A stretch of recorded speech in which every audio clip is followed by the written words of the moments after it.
ഇന്ന്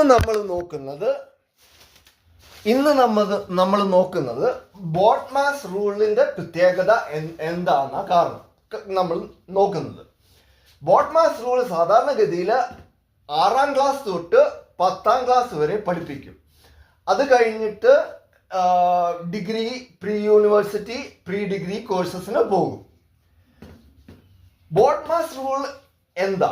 ഡിവൈഡ് മൾട്ടിപ്ലൈക്ക് മുമ്പ് ചെയ്യുന്ന ഓപ്പറേഷനാ. മൾട്ടിപ്ലൈ ആഡിന് മുമ്പും ചെയ്യും, ആഡ് സബ്ട്രാക്റ്റിന് മുമ്പും ചെയ്യും എന്ന് ഓർഡറിൽ പോകും എന്നുള്ളതാ അരിത്മെറ്റിക് ബോട്ട്മാസ് റൂളിന്റെ തത്വം. ആ ഓർഡർ വ്യത്യാസപ്പെടുത്തണമെങ്കിൽ ബി അല്ലെങ്കിൽ ഒ ഉണ്ടായിരിക്കണം.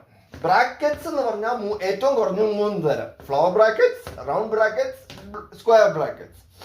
ഓഫ് പറഞ്ഞാൽ ഏറ്റവും കുറഞ്ഞ 2 തരം: പെർസെൻറ്റേജ് ഓഫ്, പിന്നെ ഫ്രാക്ഷൻ ഓഫ്. എന്ന് പറഞ്ഞാൽ പെർസെൻറ്റേജ് ഓഫ് എന്ന് പറഞ്ഞാൽ 50% കിട്ടിയെന്ന് പറഞ്ഞെന്നാൽ 200 മാർക്കിൽ 100 മാർക്ക് കിട്ടിയെന്ന അർത്ഥം.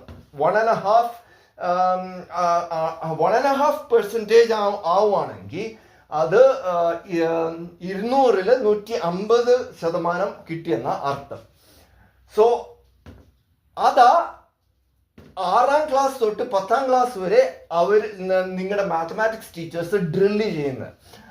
ബോട്ട്മാസ് റൂള് 2ാം ക്ലാസ് തൊട്ട് തുടങ്ങുവാണെങ്കിൽ പ്രിൻസസ് ഡയാന കോളേജ് എന്ന പോലെ ഈറ്റൺ കോളേജ് മോഡൽ നമുക്ക് എല്ലായിടത്തും ഫോളോ ചെയ്യാം. അതാ ബോട്ട്മാസ് റൂളിന്റെ പ്രത്യേകത.